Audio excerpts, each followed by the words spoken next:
Il est dans notre existence des êtres essentiels qui constituent le socle invisible de notre construction intérieure, des présences si fondamentales qu'elles deviennent les briques et le ciment de notre être. Leur proximité est si profonde que l'on finit par les croire éternelles, confondant l'habitude avec la permanence et la fidélité avec l'indestructible. Mais le jour où ces piliers s'effondrent, par le départ, la rupture ou la mort, l'illusion se brise sans ménagement et l'on découvre dans un silence brutal que ce qui soutenait notre équilibre ne reviendra jamais. Le vide laissé n'est pas un simple manque, c'est une absence irréparable, car les êtres véritables, ces âmes sincères, authentiques et dévouées, ne se remplacent pas. Ils se perdent. C'est alors que la vie impose sa leçon la plus rigoureuse. Rien n'est dû, aucune présence n'est acquise et les âmes précieuses exigent attention, respect et soins constants. Négliger sur ce qui repose notre stabilité intérieure, c'est offrir à la vie le droit de nous éprouver par leur retrait. Car lorsqu'on n'a pas su chérir les fondations humaines de son existence, la nature se charge de rappeler avec une sévérité implacable que certaines absences ne sont pas des épreuves passagères, mais des sanctions définitives contre l'inconscience affective. Bonjour à toutes et à tous. Au revoir, maîtresse. Au revoir, ma chérie. Bonsoir, maîtresse. Bonsoir, tonton. Bonsoir. Faut monter, on va partir.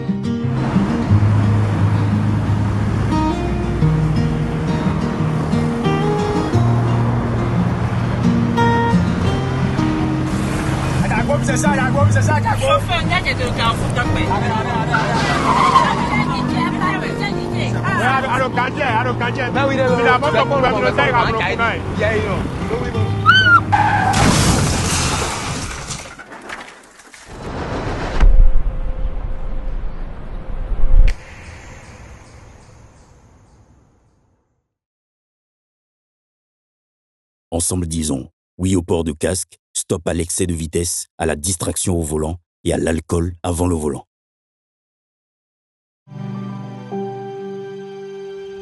Tu viens d'avoir le bac ou tu veux te reconvertir dans un domaine d'avenir, faire le choix du numérique et rejoindre l'école supérieure d'administration, d'économie, de journalisme et des métiers de l'audiovisuel ESAE. De nouvelles filières sont disponibles dès cette rentrée: informatique et multimédia, informatique industrielle et maintenance, réseau informatique et télécommunications, système informatique et logiciel, sans oublier les filières initiales: administration générale, administration des finances, administration des affaires, sciences juridiques, sciences économiques, sciences de gestion, journalisme et métiers de l'audiovisuel. ESAE est disponible sur 4 sites: Cotonou-Badjoumendé, Cotonou-Akpakpa, Abomey-Calavi et Parakou. Pourquoi choisir l'ESAE? Des formations conçues pour le marché de l'emploi, des enseignants expérimentés et passionnés, des infrastructures modernes avec équipement de pointe, des opportunités de stage et d'emploi garanties. Les inscriptions sont en cours et les places sont limitées. Ne rate pas ta chance.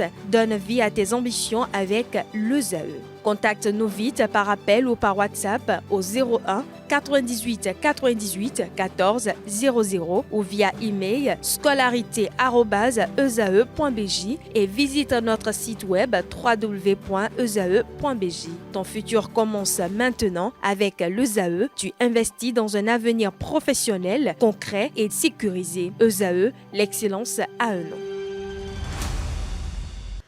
Bonjour à nouveau, chers amis internautes. Nous démarrons cette une des journaux, comme il est de tradition sur ESAE TV, par le quotidien Maison. Le quotidien béninois d'information générale et d'analyse L'Informateur, qui écrit ce matin en manchette: enseignement technique en République du Bénin, des nouvelles filières pour le DTM. Le CANA écrit qu'à compter de l'année scolaire 2026, de nouvelles filières apparaissent dans les lycées techniques agricoles au Bénin. Il s'agit de filières de formation professionnelle qui conduisent à l'obtention du DTM. Retrouvez d'amples explications informations et précisions à la page 3 de la livraison. Élection du 11 janvier 2026. Les appréciations du porte-parole du gouvernement sont à retrouver dans les colonnes de la livraison de ce matin du journal. Après plusieurs annonces, la démolition du marché Misebo a démarré, informe l'informateur. À l'oreille droite, journal École, élection du 11 janvier 2026 au Bénin, l'appréciation du CCCR à retrouver dans les quelques pages réservées aux productions journalistiques de ce jour. Des étudiants en formation sur les différents campus de l'ESAE, l'école supérieure d'administration, d'économie, de journalisme et des métiers de l'audiovisuel. ESAE présente à Cotonou, Aboumey-Calavi et Parakou. La Nation, ce matin, manchette, parle du premier émetteur souverain d'Afrique en 2026. Le Bénin entre dans l'histoire et confirme son attractivité. Le Canard écrit que le Bénin a lancé avec succès une émission inaugurale de Soukouk International de 500 millions de dollars et rouvert simultanément son eurobond 2038 pour 350 millions de dollars supplémentaires. Le pays s'impose ainsi comme le premier émetteur souverain africain de l'année 2026. Une double opération saluée par les investisseurs et révélatrice de la montée en puissance du pays sur les marchés financiers internationaux. L'article à retrouver dans son intégralité à la page 2 de la livraison. Fin de mandat présidentiel, les consignes du président Patrice Talon pour les derniers mois à retrouver à la page 3 de la livraison. Le matinal, émission d'un Soukouk de maturité 7 ans. Le Bénin franchit un cap majeur sur le marché financier international. Le Canard écrit noir sur blanc qu'à travers un communiqué rendu public le 22 janvier 2026, le gouvernement annonce la toute première émission de Soukouk souverain d'Afrique, couplée à une réouverture réussie de son eurobond. Deux opérations historiques qui confirment l'attractivité du Bénin auprès des investisseurs et sa stratégie de diversification des sources de financement. Retrouvez des précisions à la page 11 de la livraison de ce matin. Sortie frauduleuse du soja du territoire national, la législation en vigueur rappelée aux acteurs de la filière. Matin libre, ce matin manchette, sans mandat électif et face à la trêve politique, les démocrates, l'heure de la résilience, risque de transhumance en cascade. Des précisions à la page 2 de la livraison. Vente de friperie à Cotonou, place au marché PK3, Misebo détruit hier, nous informe le Canard. On lit à présent le Béninois libéré, artisan de la victoire de l'Union progressiste Le Renouveau dans la 20e circonscription électorale. Tous sauf Justin Agbodjete, de quoi parle le Canard, non content de son éviction de la liste et toujours contre Talon, à qui il avait décerné le rouge. Il a combattu la liste. De quoi parle concrètement le confrère? Retrouvez des détails dans les colonnes de sa parution de ce matin. Le potentiel élection communale et législative dans la 20e circonscription électorale. Ouémé, des politiciens en déclin s'attribuent la victoire écrasante de l'Union progressiste Le Renouveau. Certains hurluberlus ayant saboté le système Talon veulent récolter là où ils n'ont pas semé. Agon, à Envoyebla, Rouensa, Koukpemedji, seul leader artisan de la victoire. De quoi parle le confrère? Son article à retrouver à la page 3 de sa proposition. Élection communale et législative dans la 10e circonscription électorale. Ouessé, Glazoué, savait la course victorieuse du cheval cabré et ses artisans. Figure pivot du dispositif, Laurent Yakadia, ex-maire de Glazoué, tient les rênes de la coordination partisane de la circonscription électorale. On lit à présent la une de l'hebdomadaire catholique La Croix du Bénin, archidiocèse de Cotonou, consécration de l'église de Kokokodji.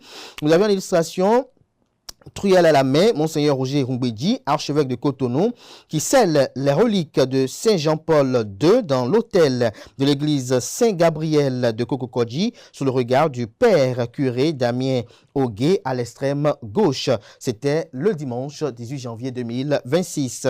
L'article qui rend compte de cette activité salvatrice et majeure aux pages 6 et 7. On peut lire également à la une de l'hebdomadaire catholique La Croix du Bénin, colloque international FAC UKO, écologie intégrale pour la survie et le bien-être de la création. Fondation en tout pour tous, le nouvel an sous la protection divine. On lit à présent la une de l'Économiste, commerce et développement dans le sud global entre montée en puissance et marginalisation financière. Retrouvez l'article à la page 3 de la livraison Organisation mondiale des parlementaires. Louis Béounou-Vlavonou, distingué meilleur artisan anti-corruption. Libération, marché financier en 2026. Le Bénin écrit l'histoire et domine les émissions africaines. Le CANA rapporte que la République du Bénin marque un tournant majeur sur les marchés financiers internationaux en devenant en 2026 le premier émetteur souverain d'Afrique avec à la clé une émission inaugurale de Soukouk international. Cette opération historique positionne le pays comme un acteur innovant et crédible parmi les émetteurs souverains des marchés émergents. D'un montant nominal de 500 millions de dollars américains, le Soukouk d'une maturité de 7 ans. Retrouvez des détails sur les enjeux qui y concourent, notamment dans les colonnes de la proposition du matin du journal qui publie également. En ce qui concerne le Hajj 2026, les dates clés et les coûts fixés pour les pèlerins béninois. Bénin intelligent, quant à lui, titre ce matin à sa une, accès à l'eau potable à Banté, des infrastructures modernes mises en service à Koko. First Info, élection législative et communale du 11 janvier 2026. Le ministre d'État Blaise Diagne, le général de troupes Adoubé, de quoi parle le confrère, des précisions dans les colonnes de sa proposition. L'emblème du jour ce matin, notamment en manchette publie, bataille pour le perchoir à l'Assemblée nationale, une équation à plusieurs inconnus pour la mouvance présidentielle. En illustration, les photos de Joseph Fifamé Djogbenou, président du parti politique Union progressiste Le Renouveau, ancien président de la Cour constitutionnelle, ancien ministre garde des Sceaux. Il est élu dans la 23e circonscription électorale, autant pour moi. Vous avez également le ministre d'État Blaise Diagne, qui est notamment le président du parti politique Bloc républicain. Vous avez le président de l'Assemblée nationale, celui sortant bien évidemment, Louis Béounou-Vlavonou, qui est élu dans la 21e circonscription électorale. Vous avez également le député Ake Natondé de la 24e circonscription électorale, Ake Natondé qui était président de commission et président du groupe parlementaire Union progressiste Le Renouveau. Vous avez également Orden Aladati, qui est président de la commission des lois, qui a été élu dans la 6e circonscription électorale, et puis Augustin Aranvoy-Blas, élu dans la 20e circonscription électorale. Des détails sur les différentes chances en faveur de ces différentes personnalités politiques. Ceci pour le contrôle du perchoir béninois. Retrouvez l'analyse du journal à la page 7 de sa proposition. Jack Patel, la lumière et ma loi. Marchés financiers internationaux. Le Bénin réussit une double opération historique et s'impose en 2026. La guérite, 10e législature au Bénin, Herman Orotaku, un pilier sûr de Romuald Ouadani au Parlement. Filao News à présent, mais sans Didier Paulin Diego, honore à nouveau Ouida et la 5e circonscription électorale. Il incarne l'espoir de toute une génération, le vrai visage d'un hémicycle de développement. Retrouvez les qualités de l'homme dans les colonnes de la proposition de ce matin du journal. La boussole, quant à lui, percée historique du Bloc républicain aux législatives de 2026, la démonstration de force d'un groupe en pleine ascension, Bloc républicain, un parti désormais incontournable. Ce sera tout pour la présentation de quelques titres parus ce jour dans la presse locale. Merci de votre aimable attention.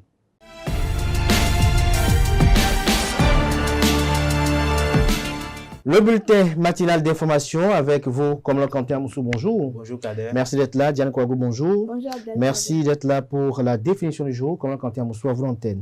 Merci, amis internautes, bonjour. Le marché Missebo, longeant la lagune de Cotonou, dans le 5e arrondissement, révèle désormais du passé. Le site a été entièrement démolie dans la journée de ce jeudi 22 janvier 2026, veille de l'inauguration du marché moderne de friperie situé à PK3.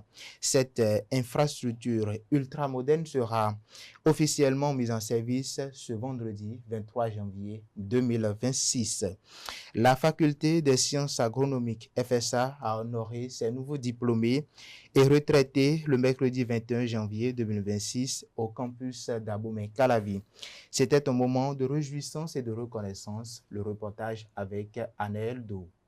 La faculté des sciences agronomiques libère ses diplômés en licence, en master et en cycle d'ingénieur agronome. Cette tradition à la FSA vient célébrer la réussite pour certains et le départ à la vie professionnelle pour d'autres. Cette année, près de 200 étudiants avec des résultats satisfaisants sont honorés. Au total, nous avons 196 diplômés qui sont épargnés, comme suit 61 étudiants en master, 9 ingénieurs agronomes et 126 lycéens.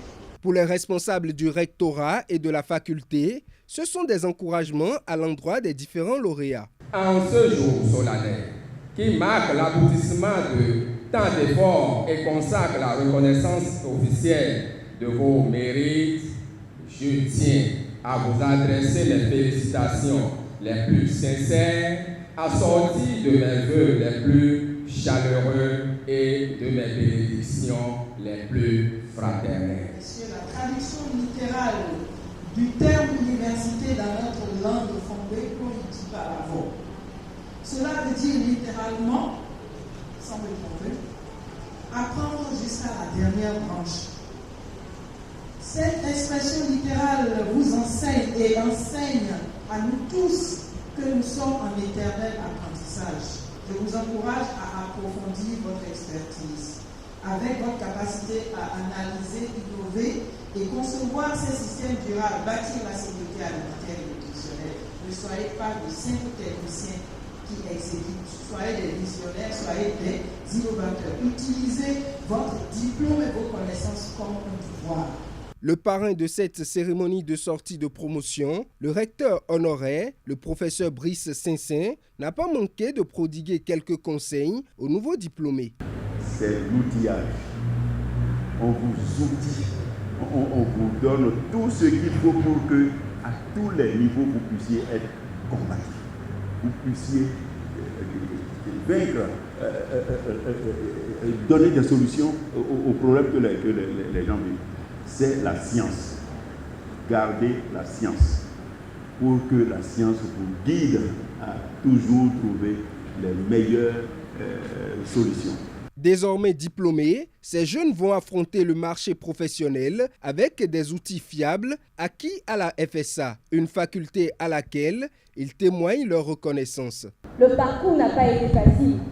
Entre les nuits blanches passées sur les rapports, les stages sur le terrain, les réalités parfois dures de la FEM, les exigences du chef FEM, nous avons appris que l'agronomie est avant tout une science de terrain, de patience et de rigueur.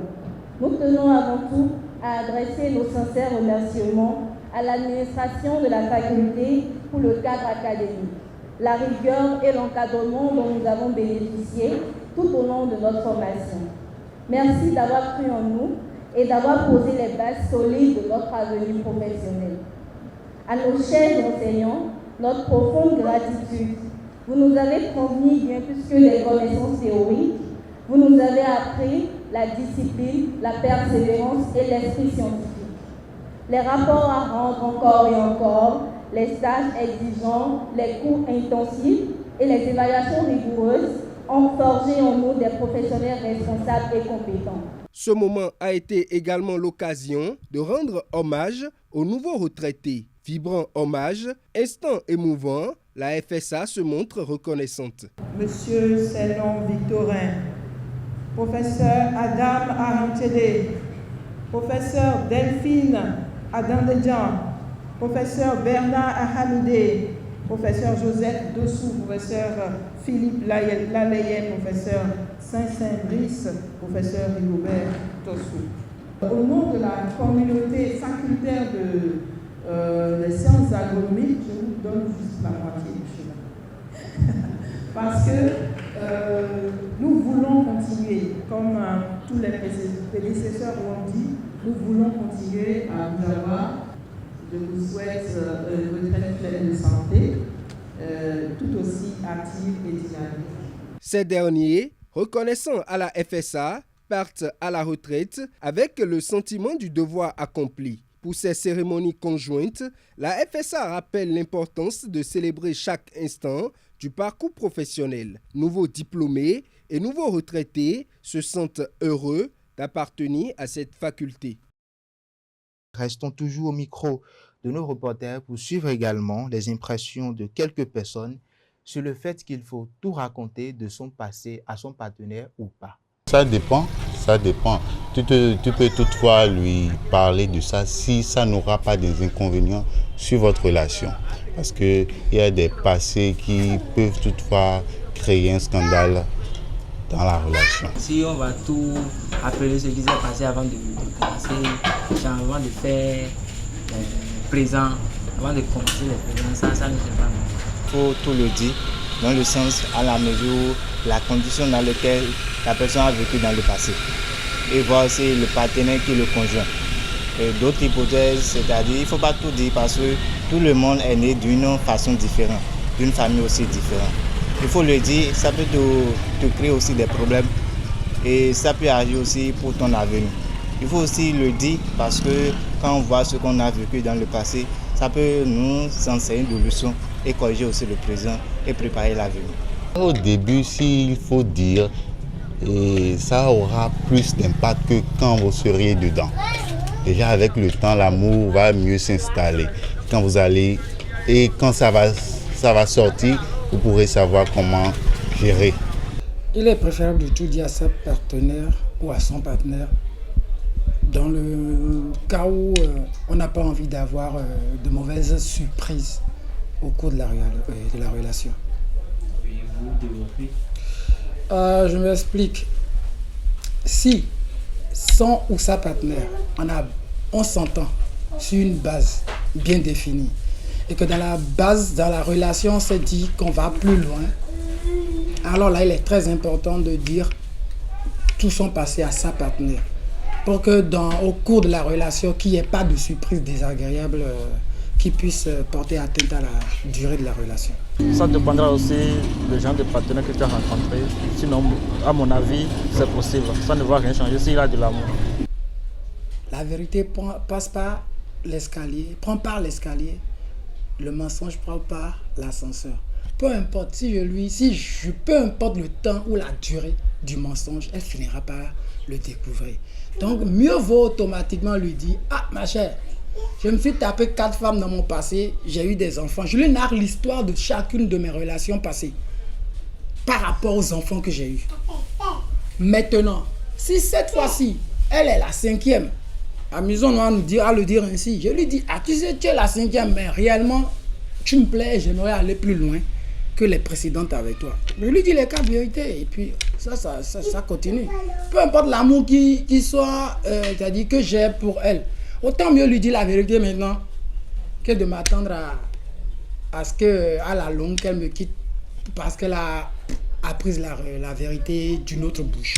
Direction le Mali pour finir. Dans une vidéo diffusée sur la télévision d'État ORTM, mardi 20 janvier, le gouvernement de transition annonce la mise en place d'un système de rationnement du carburant avec un nombre de passages limité dans les stations-service. Ce dispositif est une nouvelle réponse à l'embargo sur les importations de carburant décrété par les djihadistes du DNIM, groupe de soutien à l'islam et aux musulmans, début septembre. Un embargo dont les conséquences ont été limitées depuis quelques semaines par le renforcement des escortes militaires, mais qui continue de perturber fortement l'approvisionnement du pays. Voilà, amis internautes, c'est tout pour le bulletin matinal d'information. Merci à vous pour cette présentation. À présent, on passe à la définition du jour avec, pas Elisabeth Iladja, bien évidemment, mais avec Diane Kouabou.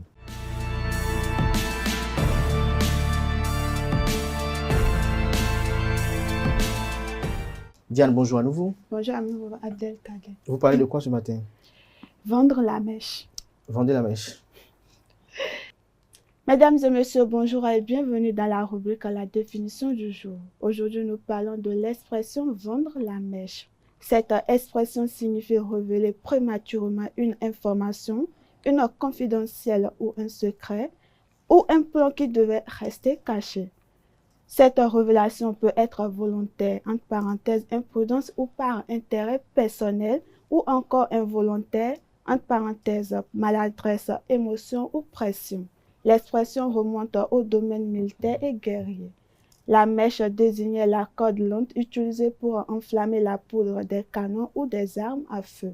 En la vendant, on signalait à l'ennemi qu'une attaque se préparait, ce qui revenait à trahir la surprise ou la stratégie. Exemple d'utilisation, en donnant trop de détails, il a fini par vendre la mèche sur le véritable objectif de la réunion. Et voilà, c'est tout pour la définition de ce matin. Merci à vous pour cette présentation. Chers amis internautes, à présent de la définition du jour, on passe aux trucs et astuces et bien évidemment à l'artiste du jour. Voilà, l'artiste du jour.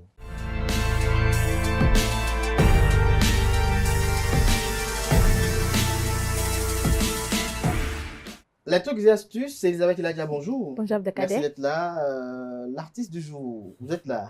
Je suis là. Merci d'être là. Achille Konou, bonjour à nouveau. Bonjour Kader. Alors Elisabeth, vous nous parlez de quoi ce matin? De comment économiser et le gaz en cuisine. Vous économisez le gaz en cuisine, vous? Oui. Et vous, Achille? Ah oui, bon, même si bon, c'est maman qui le fait. C'est maman qui le fait, ok. Elisabeth, pourquoi vous avez oublié vos verres ce matin? C'est à cause d'Achille?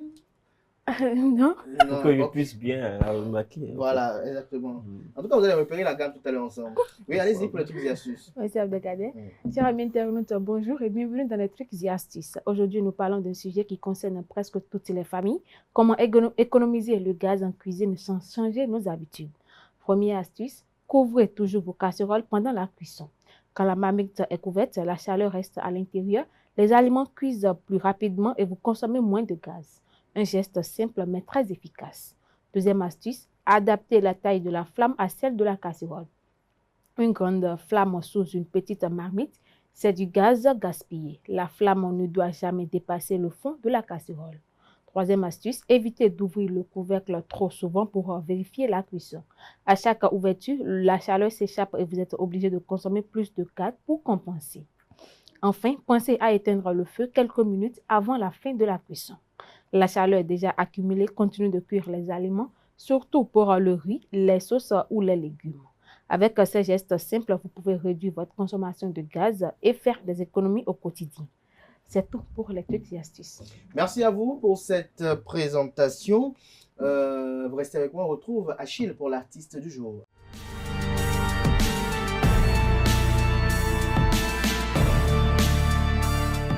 Achille Renou, bonjour à nouveau. Bonjour Kader.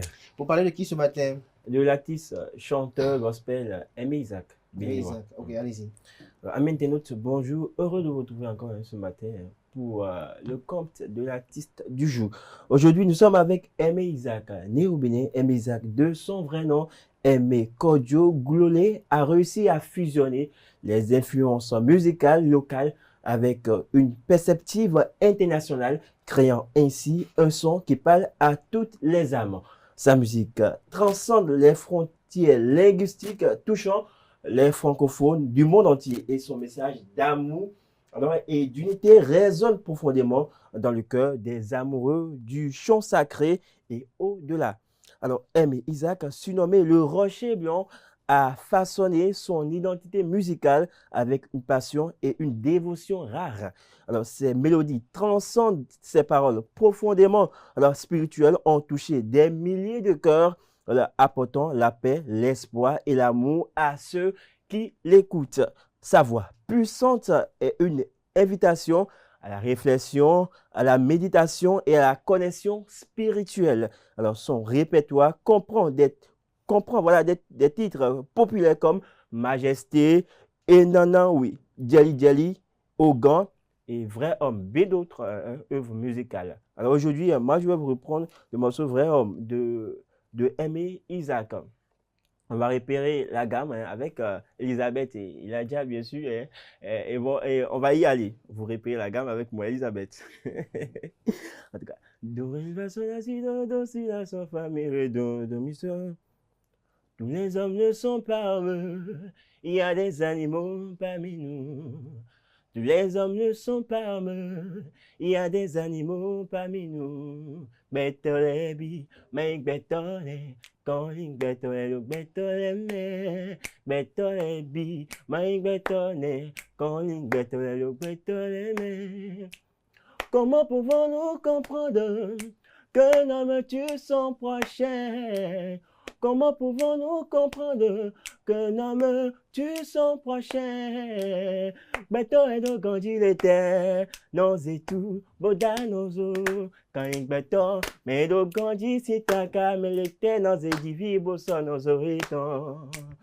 Beto et donc quand il était, non wabo, bodo nozo. Quand il beto, mais donc quand il s'y taka, mais l'été, non d'agzé, non zoriton.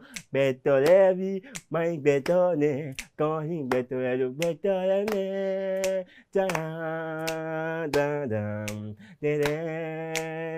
Vous voulez danser avec Elisabeth, c'est ça? Il faut donner aussi le talent. J'ai de mon ami, je lui ai donné toi pour habiter. Il était dans la pauvreté, je l'ai aidé à devenir riche. Mais mon frère n'a pas hésité à me poignarder dans le dos. Mon frère n'a pas hésité à creuser un trou pour mon âme. Mon frère n'a pas hésité à me faire du mal. Les vrais hommes ne s'entretuent pas, ce sont les animaux qui s'entretuent. La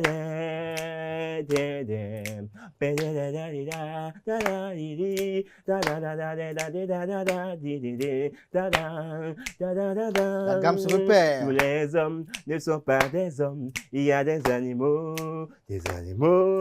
Tous les hommes ne sont pas des hommes, il y a des animaux, des animaux. Et voilà, c'était la version d'Achille. Voilà, la version d'Achille. Et laquelle est celle d'Elisabeth?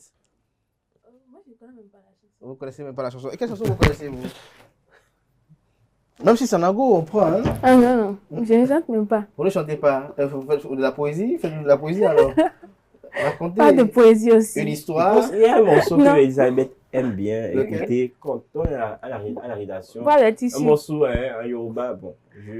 Comment vous pouvez être ici? Oh, mon Dieu. C'est quel morceau? C'est quoi ça? C'est le morceau. Je ne sais même pas de quoi tu parles. Arrêtez de blesser le Yoruba. C'est vous chanter ça, moi je ne connais pas les paroles. Je ne comprends pas ce qu'il est en train de dire. Je ne comprends pas ce qu'il est en train de dire. Vous n'avez pas envie de chanter le morceau. Je ne comprends. Quel morceau vous écoutez souvent à la rédaction? Je n'écoute pas de chansons à la rédaction. Et vous écoutez quoi? Oui. Parce que moi, je vois tout le temps des écouteurs dans les oreilles, alors. Non. C'est quoi? On vous fredonne des paroles douces dans les oreilles? Vous écoutez quoi? Oui, je regarde souvent des séries, pas des chansons. Pas des séries, pas des chansons. Dans les séries aussi, on chante.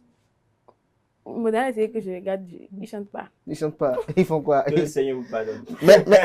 Amen, amen, amen. Merci à vous, Achille Pouenou. Chers amis internautes, à présent, on passe aux prévisions astrologiques.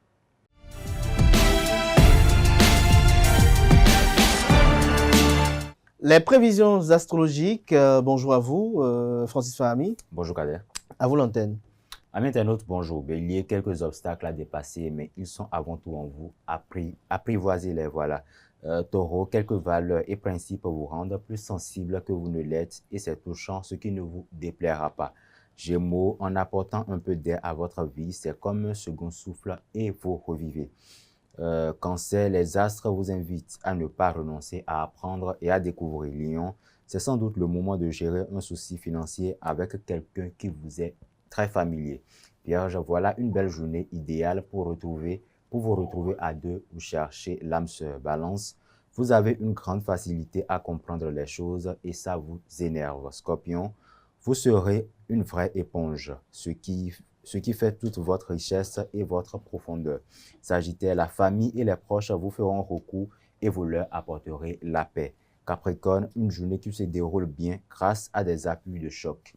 Pour vous, Verseau, malgré l'argent toujours valorisé, vous vous occuperez de votre richesse intérieure. Quant aux Poissons, ce que vous vivrez de fort ne sera pas à l'extérieur, mais c'est ce qui fera toute votre force. Et pour tous les signes du zodiaque, on renonce à nager en eau trouble. C'est tout pour les prévisions astrologiques de ce vendredi. Merci et à la prochaine. Merci à vous. Merci aussi à vous pour cette belle présentation. Restez avec moi. On va accueillir Elisabeth Iladja, Diane Kouagou et bien évidemment Achille Kounou pour le panel de discussion.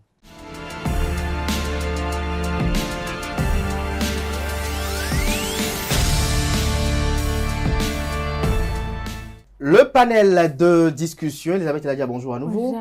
Bonjour à nouveau, Achille Kounou. Bonjour. Francis Fahmi, bonjour à nouveau. Bonjour. Bonjour à vous à nouveau, Diane Kouagou. Bonjour Abdelkader. Alors, hier, on a parlé de quoi, Elisabeth Iladja? Rappelez-nous le sujet. Bon, hier, on a parlé, on s'est demandé si on doit tout raconter sur son passé à son ou sa partenaire, en fait. À son ou sa partenaire. Et Achille Kounou en pense quoi? Alors, d'entrée de jeu, moi, je dirais que oui, il faut tout dire de son passé à son ou à sa partenaire. Mais le problème est que, vous savez, il y a toujours ce secret-là qu'on n'a pas envie de dévoiler, qu'on n'a pas envie de dire à quelqu'un. Et peut-être c'est les parents seuls qui sont au courant, peut-être c'est maman seule, peut-être c'est papa seul. Et on n'a pas envie de dire. Donc, c'est vrai, il faut tout dire. Mais je pense qu'il y a toujours cette chose-là qu'on n'a pas envie de dire. Mais tout ce qui est, comme c'est la vie de couple, vous êtes appelés à vivre ensemble avec cette dernière, à faire des choses, à construire un foyer, à construire une famille. Il va falloir dire tout ce qui a trait, voilà, à votre, si vous, par exemple, vous avez déjà eu des enfants dans le passé, si par exemple vous avez déjà eu un mari, eh bien, vous avez connu déjà la prostitution, voilà. Ces choses-là, il faut les dire. Donc, voilà un peu. Voilà un peu. Vous, Diane Kouagou, qu'est-ce que vous en pensez? Je dirais qu'il ne faut pas tout dire à son partenaire, son passé. Parce que, donc, vous rejoignez Elisabeth Iladja? Oui, parce qu'il y a certains détails qui ne méritent pas d'être dits, car ça peut détruire la confiance et aussi faire disparaître et faire apparaître des comparaisons inutiles de la jalousie et tout. Donc je crois qu'il faut avoir son intimité.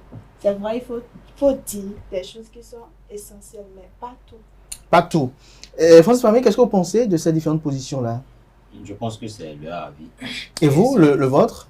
Mon avis, c'est qu'il faut tout dire de son passé à son ou sa partenaire. Mais le problème, c'est de savoir quand est-ce qu'il faut le dire. Même quand on a été un vagabond? Oh, je pense que ça, même si vous ne le dites pas, ça finira par se savoir. Donc, mais vous avez dit qu'il faut tout dire. Donc, il faut avoir la capacité d'assumer. Je disais qu'il faut tout dire. Même si vous êtes un vagabond et que vous ne le dites pas, ça finira par se savoir. Donc, autant prendre les devants des choses, dire certaines choses qui pourraient choquer, prendre le risque que ça choque tout de suite, plutôt qu'à un moment donné, on se retrouve dans des situations où c'est devenu un peu plus compliqué. Quand je dis qu'il faut savoir quand les dire, quand on parle de son ou sa partenaire, quand nous ne sommes qu'à l'étape de petits amis, je pense que là, il y a certaines choses que vous pouvez vous réserver de dire. Parce que là, bon, c'est sérieux, mais ce n'est pas encore assez sérieux. Donc, il y a des choses que vous allez lui dire, des choses essentielles. Encore que, quand on parle de choses essentielles, c'est relatif. Ce que vous pensez comme essentiel peut ne pas être essentiel pour l'autre. Donc, il faut dire certaines choses, histoire que l'autre puisse se sentir en confiance. Il y a des choses qui vont peut-être pas plaire, mais elle a dit quand même. Mais lorsque ce soit un peu plus poussé, je pense que là, il faut tout se dire parce qu'à un moment donné, c'est la personne avec qui vous allez partager votre vie. Donc, il faut se libérer. Se libérer. Et donc, déjà, libérez-vous. Monsieur Abdelkader, bon, moi, je pense que je ne soutiens pas le fait qu'il faut cacher des choses avec la personne avec qui on partage notre vie. Mais je soutiens le fait que, bon, il faut lui dire des choses essentielles, en fait. Pas tout dévoiler. Si c'est que tu n'es pas, bon, il y a des choses qui ne le regardent en rien, en fait. Donc, je ne suis pas obligée de tout lui dire. Et puis, le problème, c'est que quand il y a des choses qu'on ne dit pas en copinage, je ne pense pas qu'on doit le dire une fois marié. Parce qu'en réalité, c'est comme si on a caché une vérité. Si par exemple maintenant, tu as osé ne pas dire à ta partenaire que bon, tu as déjà des enfants avec une femme et c'est parce que vous êtes mariés maintenant que tu te dis que bon, elle pourra plus aller quelque part. Je peux maintenant lui dire ça et lui imposer maintenant les enfants que j'ai eu au mariage, mais vous vous trompez. Mais attendez, vous avez dit que bon, pendant le copinage, vous pouvez peut-être ne pas dire certaines choses et une fois dans le mariage, vous pouvez le dire. J'ai dit qu'il faut dire les choses essentielles, des choses importantes, des choses qui concernent votre partenaire. Le fait que vous ayez déjà eu un enfant, que vous soyez déjà marié, ça c'est important, ça regarde l'autre parce que ça va dépendre, ce comportement-là va dépendre de ce qu'il va décider de faire avec vous. Si vous cachez à votre partenaire que vous avez déjà eu un enfant et que vous considérez que ce n'est pas important, c'est qu'il y a un problème. C'est pourquoi je disais tout à l'heure que ce que vous jugez d'important, c'est relatif. Et si vous, par exemple, en tant qu'homme, vous avez eu à avorter avec une femme, vous en parlez avec la nouvelle? Oui, il faut le lui dire parce que quand vous avez eu à avorter et que vous ne dites pas ça à votre partenaire, lorsque vous lui dites par exemple que vous avez déjà eu à inciter une femme à l'avortement, ça lui permet au moins de prendre en compte. Lorsque vous savez que par exemple cette femme-là, elle est issue d'une famille qui proscrit sévèrement et profondément l'avortement, lorsque vous savez que cette femme-là, lorsque vous allez lui donner cette information, elle risque de rompre avec vous, vous lui donnez quand même cette information? Autant risquer qu'elle rompe tout de suite plutôt que de se retrouver dans un mariage où vous allez vivre des comportements pas très agréables jusqu'à aller même vivre le divorce. Parce que ce que vous ne dites pas, c'est quand j'ai dit, ce que vous ne dites pas, quand on le découvre, c'est encore pire. Donc, quand vous prenez les devants que vous les dites, c'est que vous avez pris des dispositions pour essayer même de canaliser un peu les conséquences. Et maintenant dit à son passé et à sa nouvelle partenaire que tu as incité une fille à avorter. Je ne vois pas vraiment l'importance de lui dire ça. Parce que ça fait partie du passé. Maintenant, c'est là où j'en venais. Donc, ce que vous jugez d'important, c'est relatif. Si elle juste lui dit que vous avez déjà incité une femme à l'avortement, elle considère que c'est son passé. Même si ce passé-là, ça finit pas vous rattraper, autant le lui dire tout de suite. Achille Renaud, lorsqu'on entend Francis Fahmy et Diane Kouago, on a comme l'impression que pour eux, il faut trier quand même ce qu'il faut dire à la personne, c'est-à-dire ce qui est important selon eux. Mais l'importance là, c'est nous qui définissons cette importance des faits et événements en fonction de notre sensibilité et de leur portée à la personne à qui on veut livrer ces informations-là. Exactement. Quand on parle d'avortement, je ne suis pas sûr, pour Francis Fahmy, que supposons vous rencontrez une femme, déjà vous avez incité déjà une autre à avorter, vous révélez... Mais vous avez battu déjà une femme une fois jusqu'à ça vous amener au commissariat, vous avez été en garde à vue. Voilà, vous révélez ça à la nouvelle, elle vous quitte. À la troisième, elle vous quitte. À la quatrième, c'est qu'elle vous quitte. Est-ce que vous allez continuer à révéler à chaque fois? C'est la question.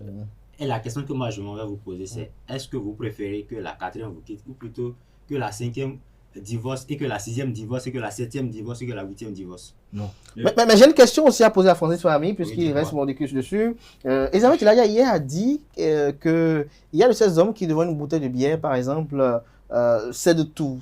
C'est-à-dire qu'ils disent, voilà, mon homme a eu à faire ci, à faire cela. Alors, ma femme plutôt a eu à faire ci, à faire cela, elle a eu à avorter par le passé, elle a eu à faire ceci par le passé. Alors, qu'est-ce que vous pensez de ces hommes-là qui sont quand même très faibles? Bon, je ne leur en veux pas, mais je ne leur veux pas d'être comme ça. Mais je leur en veux plutôt de faire cela dans des conditions ou bien dans des endroits où ça peut porter préjudice. Parce que quand vous savez que vous n'arrivez pas à garder votre langue dans votre bouche lorsque vous avez déjà bu, faites en sorte de ne pas boire en présence de personnes avec qui vous ne pouvez pas livrer certaines choses comme des amis par exemple.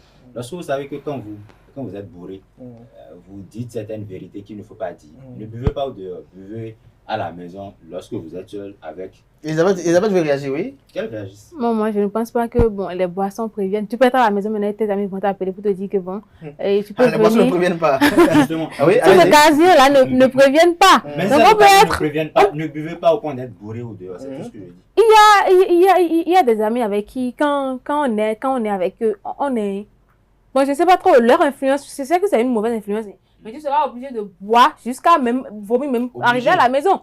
Parce que en réalité, bon, c'est-à-dire que tu as déjà de la mauvaise compagnie Donc, tu n'as pas le choix, donc tu adoptes les mauvais comportements. Est-ce que vous êtes obligé de vivre avec les mauvaises compagnies qui vous obligent à boire C'est pour ça qu'on vous dit qu'il y a Alors, de ces compagnies donc, pour conclure avec ce sujet-là, oui. Même quand on ne boit pas, vous savez, des fois, quand on est vraiment, vraiment énervé, on dit des trucs où, et c'est après quelques instants, on se dit, tiens, oh, qu'est-ce que j'ai fait? Tu as des regrets. On a des regrets. Il y a même des gens qui ne regrettent pas. Même sans boire, ils peuvent tout raconter. Tu es là seulement. Et puis, ce qui est énervant là, c'est quelqu'un de ta famille. Il chope et puis il commence par raconter ce que toi, tu n'as jamais eu à dire à tes parents là, sans même boire. Apparemment, donc, on a l'impression que c'est une expérience vécue là. Que... On ne peut pas dire que c'est quand certains boivent. Ils peuvent même ne pas boire, mais ils vont raconter tout ce que tu leur as dit. Et c'est pour ça, moi, je crois que parfois, il faut garder certaines vérités. On ne dit pas tout.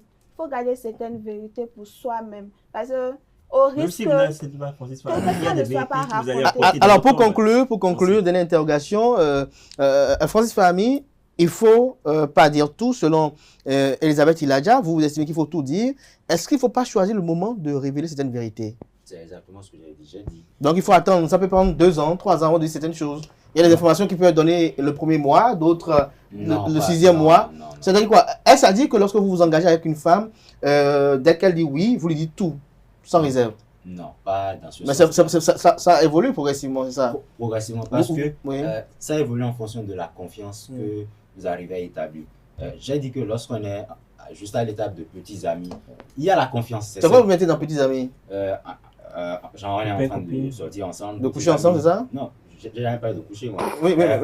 Petits amis. À quel moment vous devenez grands amis? Alors, non, bon, vieux amis, j'ai pas compris. Si selon votre définition. Oui, non, c'est vous qui avez sorti petit, donc petit, grand, vieux, je ne sais pas les étapes.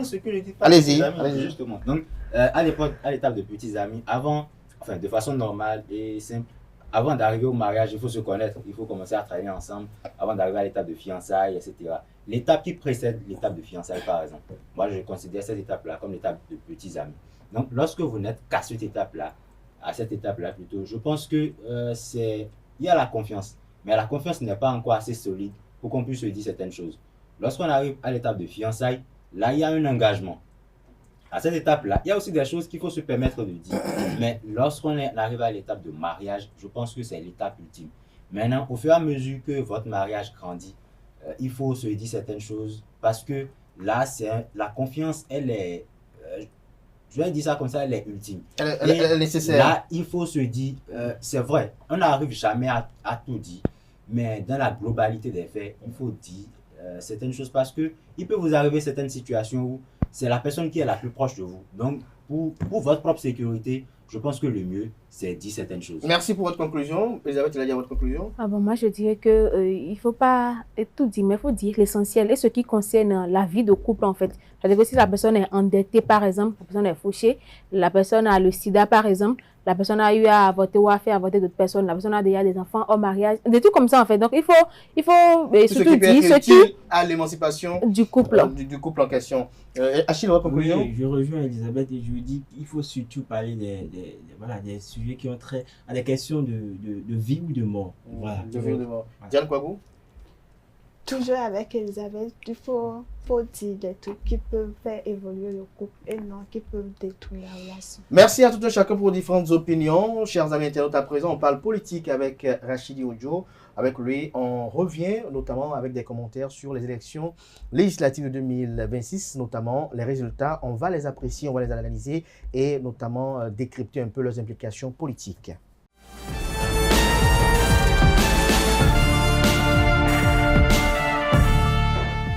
L'invité de ce matin sur Free Matin, Rachidi Ojo, bonjour. Bonjour, Abdelkader Achiro. Vous êtes expert en communication politique et publique. Avec vous, on va quand même analyser le taux de participation aux élections législatives du 11 janvier 2026 et également les implications politiques de ce taux de participation, les leçons qu'on devrait en tirer. Alors, d'entre vous, pour vous, quelle est votre appréciation de ce taux de participation? Je pense que ce taux de participation de 36,74% est moyennement satisfaisant. Maintenant, il faut juste s'abstenir sans faire une analyse technique approfondie, de l'imputer un peu trop facilement ou de façon sentencieuse aux réformes politiques ou de juste désapprouver la modernisation de notre état civil qui a permis d'avoir des listes électorales consolidées, optimales, par la rationalisation, parce que la rationalisation n'est pas une faute ou encore un crime. Le défi, c'est de faire en sorte que pour les prochaines élections, donc à court terme la présidentielle, la communauté nationale se mobilise pour améliorer ce taux de participation et que donc pour les élections générales de 2033, que davantage les partis politiques, les organisations de la société civile, toutes les composantes de notre nation, une fois encore, puissent s'investir dans une vaste campagne de sensibilisation, de conscientisation, pour que ce taux puisse être considérablement relevé, par exemple pour les élections générales de 2033. Alors, Agile Diop, avant d'apprécier un peu ce comportement des électeurs, de le décrypter, ce taux de participation n'est-il pas le plus faible de l'histoire depuis que l'on organise des élections législatives au Bénin? Alors, vous prenez l'histoire à partir d'où? À partir de la première législature, l'organisation de la première législature. D'accord, non, je pose cette question juste parce que je vais employer une pédagogie et c'est très bien que je comprenne vos repères pour que les internautes aussi puissent me comprendre. Oui, allez-y. Alors, effectivement, nous avons commencé par faire des élections législatives à partir de 1991. Nous en avons fait après en 95, en 99. Mais actuellement, il n'est pas, je dirais, pertinent ou techniquement opportun de comparer les taux de participation à nos élections depuis 2023 au taux de participation à nos élections depuis 1991. Parce que de 1991 à 2003, nous avons toujours élaboré nos listes électorales d'une certaine façon. Que ces listes électorales soient conçues de façon manuelle ou que ça soit de façon informatisée.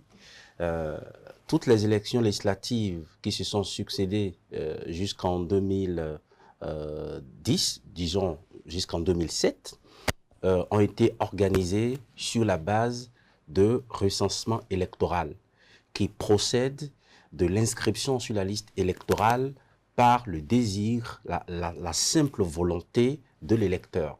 Et déjà, quand on lance le recensement électoral, on fait une estimation du nombre de personnes attendues sur la liste électorale à travers les données de l'ex-INSAE et aujourd'hui de l'INSTAD. Oui. Jamais, entre 1991 et 2007 d'abord, on n'a pas réussi à faire une liste électorale en inscrivant sur la liste toutes les personnes attendues. En âge de voter. Pourquoi? Parce que vous avez des électeurs qui déjà, à l'étape de l'inscription sur la liste électorale, décident de s'abstenir. Et c'est une part importante de la population électorale potentielle. Donc, peut-être que l'on attend 5 millions d'électeurs sur la liste électorale. Il y a peut-être 2 500 000 ou 3 millions d'électeurs qui viennent s'inscrire. Lorsqu'on fait les élections, vous avez peut-être 2 millions d'électeurs qui viennent voter. Le taux de participation est calculé sur la base du rapport entre 2 millions d'électeurs et 3 millions d'électeurs inscrits. Pas sur la base, par exemple, des 5 millions d'électeurs normalement attendus. Même avec le recensement électoral national approfondi, le RENA, qui a généré la LEPI, la liste électorale permanente informatisée, à partir de 2010, la situation s'est améliorée, mais n'a pas fondamentalement changé. Parce que là encore, c'est un recensement électoral et les gens viennent s'inscrire en décidant de le faire. Il n'y a pas de contrainte à le faire. D'ailleurs, vous vous rappelez que en 2010, un parti politique avait demandé à ses militants de ne pas aller s'inscrire, de ne pas aller se faire enrôler pour le RENA. Lorsqu'il y a eu le chaos de 2011, certains analystes ont pu expliquer le chaos par le fait que des électeurs qui auraient pu accorder leur suffrage aux candidats de ce parti politique n'ont pas eu l'occasion d'être présents sur la liste électorale. Donc, c'est ce qui s'est passé, c'est de cette façon que nous avons fait nos listes électorales jusqu'en 2023. la liste électorale n'a jamais été optimale. Vous avez toujours des centaines de milliers d'électeurs qui décident de s'abstenir et dont les abstentions ne sont pas prises en compte dans le calcul du taux de participation. À partir de 2023, vous savez, en 2017, lorsqu'on a lancé le RAVIP, le recensement administratif à vocation d'identification des personnes, il y a eu un acteur politique qui avait aussi demandé aux citoyens de ne pas sortir pour se faire enrôler. Mais aujourd'hui, personne ne peut résister à se faire enrôler au RAVIP parce que si vous ne le faites pas, vous n'existez pas en tant que citoyen. Vous n'aurez même pas le premier document administratif qui est l'acte de naissance. Si vous ne vous faites pas enrôler au RAVIP, vous ne l'avez pas. Et vous ne pourriez pas bénéficier de quelque prestation sociale que ce soit. Donc, depuis 2023, la liste électorale est générée de façon systématique à partir du registre national des personnes physiques de nationalité béninoise, ce qui explique une sorte de croissance exponentielle de la population électorale. Regardez juste comment est-ce que la population électorale a cru entre 2021 et 2023 et analyser aussi cette croissance de la démographie électorale entre 2023 et 2026. Je prends le cas récent. En 2023, on a eu un corps électoral de 6 600 000 électeurs, un peu plus. En 2026, en l'espace de 3 ans, nous avons eu une liste électorale de plus de 7 800 000 électeurs. Donc, vous avez 1 200 000 électeurs qui ont été inscrits de façon systématique sur la liste électorale. Des personnes dont peut-être les 2 tiers auraient pu s'abstenir déjà si elles devraient décider par elles-mêmes d'aller s'inscrire sur la liste électorale. Donc, pendant que vous avez plus 20% en ce qui concerne la croissance de la population électorale, vous avez pratiquement une stagnation de taux de participation.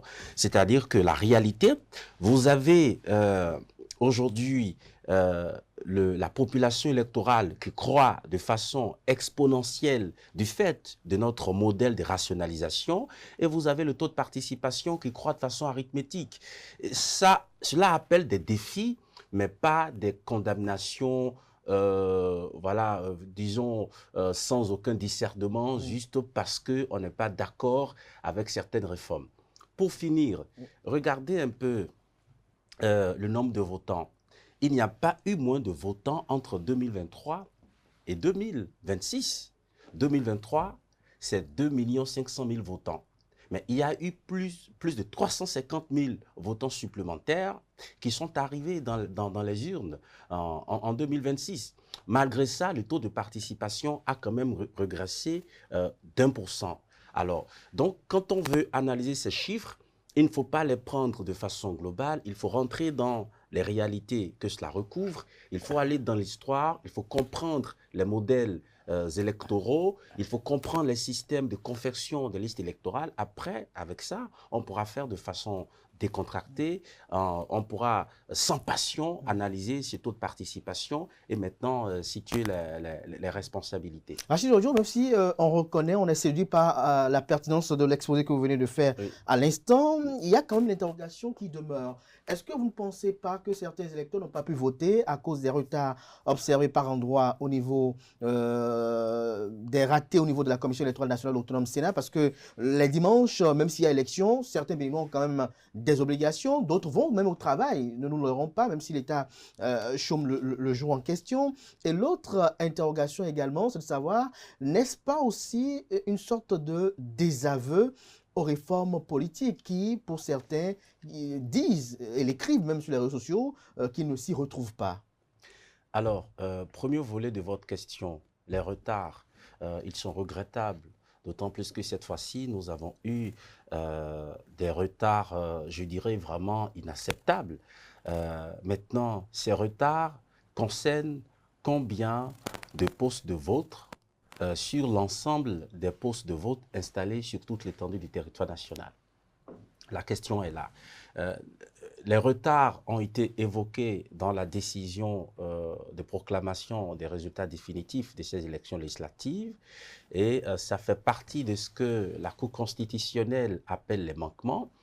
Ces manquements ont pu affecter, je suis d'accord avec vous, les résultats de certains postes de vote, mais ces manquements, ces retards ne sont pas de nature à compromettre la sincérité et la transparence du scrutin. Et c'est à cela qu'il faut s'en tenir. Vous savez, c'était un défi majeur de pouvoir organiser pour la première fois des élections générales. C'est vrai que nous avons connu par le passé des élections couplées communales et locales, mais ce n'est pas la même chose avec des élections simultanées législatives et communales dans le contexte actuel. Je ne veux pas disculper, mais je ne veux pas aussi accuser trop tôt. Je constate juste qu'il y a eu des défaillances, qu'il y a eu des dysfonctionnements et l'organe en charge de l'organisation des élections doit pouvoir en tirer toutes les leçons pour que très immédiatement des solutions puissent être envisagées afin que pour la présidentielle, nous ne puissions pas connaître ce genre de retard, j'en conviens avec vous, qui sont préjudiciables à l'expression du suffrage par certains citoyens. Quel est votre décryptage? Alors, vous avez parlé, le deuxième volet, vous avez parlé des réformes. Des réformes, oui. Non, il est normal que certains d'entre nous ne soient pas d'accord avec les réformes.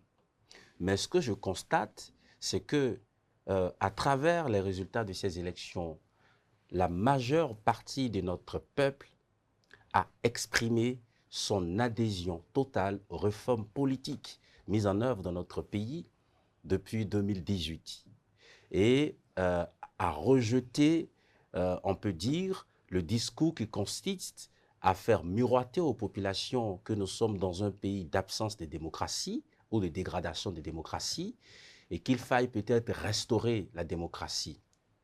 Pour moi, le fait que l'on ne soit pas d'accord avec les réformes, le fait de désapprouver les réformes ne devrait pas amener, en tout cas un citoyen épris du sens de l'analyse rigoureuse, à dire que c'est un taux de participation imputable aux réformes. Ce n'est pas mon point de vue et je viens de vous en donner la démonstration. Alors, Rachid Odio, quel est votre décryptage? On va peut-être chuter sur ce point-là. Les différentes performances obtenues par les partis politiques, les informations politiques qui ont participé à ce scrutin-là, avec une mention spéciale sur les LD, les démocrates. Oui, justement. D'ailleurs, je pense que c'est le parti dont la performance interpelle toute la communauté nationale, parce que c'est un parti politique qui, tout le temps, a considéré qu'il est le parti du peuple, qu'il est le parti le plus populaire, et l'on ne peut pas comprendre qu'un parti aussi populaire ou jouissant d'une popularité présumée comme le Parti Les Démocrates, au terme de ce scrutin, ne puisse récolter que 16,20% des suffrages. Pour moi, ça montre tout simplement que ce parti politique nous a enfermés dans une illusion tout le temps, parce qu'à un moment donné, même les autres partis politiques peuvent avoir à douter d'eux-mêmes, tellement qu'un seul parti sur une dizaine passe pour le parti qui présente un programme politique auquel adhère la majorité de notre peuple. Ce n'est pas le cas. Et donc, c'était l'heure de la désillusion, et je pense que parfois, les élections, même si elles sont à pas faire, même si les systèmes électoraux, quoi qu'il faut rechercher la perfection, les élections restent encore un puissant instrument de désillusion en matière politique. Alors, les partis de la majorité présidentielle ont fait le job.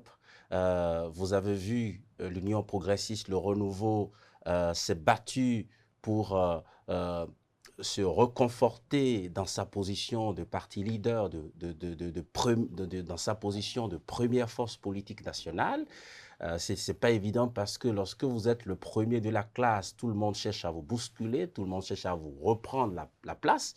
Et je peux vous dire que la bataille était quand même rude entre l'Union progressiste, le renouveau et le Bloc républicain, nonobstant les accords, nonobstant le fait que les deux partis politiques aient lancé conjointement la campagne électorale.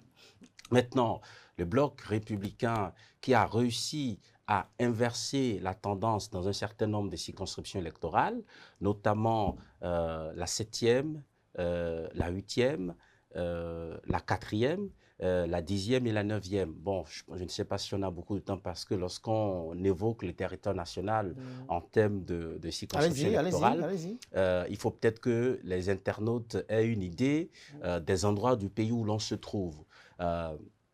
La 8e, c'est Paracounda, Lichaourou, Perere. En 2023, les démocrates, ils ont fait carton plein. Cette fois-ci, même s'ils sont arrivés en tête, le bloc républicain a tutoyé en quelque sorte la performance des LD dans cette circonscription. Cela montre tout simplement que le parti a perdu considérablement du terrain. Alors, vous avez la 4e circonscription électorale Nati Tengu, Tokontona, Kouandé, Kérou et Wassape Onko, où le parti LD en 2023 a fait quand même une belle performance. Cette fois-ci, le parti, même s'il a eu le problème par rapport à la règle des 20%, sa performance a considérablement chuté. Lorsque vous allez par exemple dans la 9e, Bantes, Savalou, Dassa, c'est pareil. Le parti LD était venu en tête en 2023 dans cette circonscription électorale pour avoir 2 sièges. Ce n'est pas le cas cette fois-ci. Et lorsque vous allez aussi dans la 10e, Savé, Glazoué et USC, c'est pareil. Donc, en dehors même du problème des 20%, c'est que le terrain politique naturel de ce parti s'est érodé de façon significative, justement parce que le parti a perdu l'estime de certains de nos compatriotes en raison d'un certain nombre de réalités. Est-ce que cela est dû à l'absence de Boniaï, l'absence d'implication de Boniaï? Mais qui vous a dit que la personnalité dont vous évoquez le nom ne s'est pas impliquée? Moi, je pense plutôt, d'après les informations qui me sont parvenues, que cette haute personnalité de notre pays par le passé et aujourd'hui du Parti Les Démocrates, le président Boniaï, a préféré une stratégie de discrétion.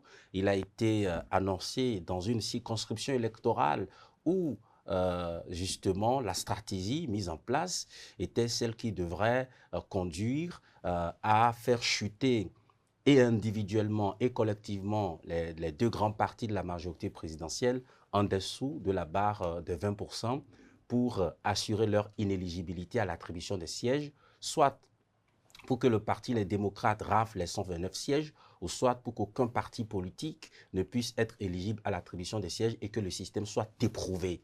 Donc, c'est un choix. Cela aurait pu prospérer, cette stratégie aurait pu marcher, mais cela ne veut pas dire qu'il n'y a pas eu d'implication. Il y a eu tout simplement le refus d'adhérer à un discours devenu désuet, un discours qui n'est pas en phase avec les aspirations les plus profondes de nos compatriotes. Les Béninoises et les Béninois ont besoin davantage d'eau, d'électricité, d'emploi, de centres de santé, d'infrastructures socio-communautaires. Les Béninoises et les Béninois ont besoin du concret. Nous sommes déjà en démocratie. Quoique nous allons continuer à moderniser notre démocratie, à la renforcer. La démocratie, c'est une quête permanente. On ne peut pas avoir pour discours restaurer la démocratie et espérer qu'un peuple aussi mûr que le nôtre adhère encore en 2026 majoritairement à un tel discours. Merci à vous. Rachidi Ojo, quel avenir pour cette formation politique aujourd'hui? Non, moi je pense que malgré cette débâcle, cet effondrement du Parti Les Démocrates, le parti a encore la possibilité de se reconstruire. Mais cette fois-ci, sur des bases saines. Il faut tout simplement élaborer une offre politique qui sort des illusions, qui sort des incantations, mais qui prend en compte les préoccupations existentielles de nos populations et faire en sorte que le Parti Les Démocrates travaille davantage son discours. Le discours politique ne doit pas être flou. Lorsque le discours politique est flou, il engendre des conséquences dévastatrices. Je n'entre pas dans les détails. Lorsque vous êtes en politique et vous tenez des discours qui ne sont pas clairs, vous pouvez inciter sans le valoir à des aventures que vous n'auriez peut-être pas souhaitées. C'est pour ça que le parti doit davantage travailler son discours politique et entrer dans le quotidien, dans la réalité de la vie des Béninoises et des Béninois. C'est ce que je crois. Pour moi, les élections législatives ne sont pas la fin du monde. Le parti a encore la possibilité de se réinventer, de se reconstruire. L'essentiel est que le parti propose une alternative politique dans le cadre strictement démocratique, mais une alternative qui ne soit pas en déphasage avec les besoins et les aspirations de notre peuple. Merci à vous, Rachidi Ojo, pour ce moment d'échange. Je rappelle que vous êtes expert en communication politique et publique. Merci à vous, chers amis internautes, pour l'attention. C'est la fin de Free Matin ce matin et de l'invité matinal, bien évidemment. Mais portez-vous bien. On se donne rendez-vous très prochainement pour notre rendez-vous média. Jusque-là, belle suite de programme sur EZE TV. À demain, par la grâce et la volonté divine, sans autorité, celle des mains de nos ancêtres.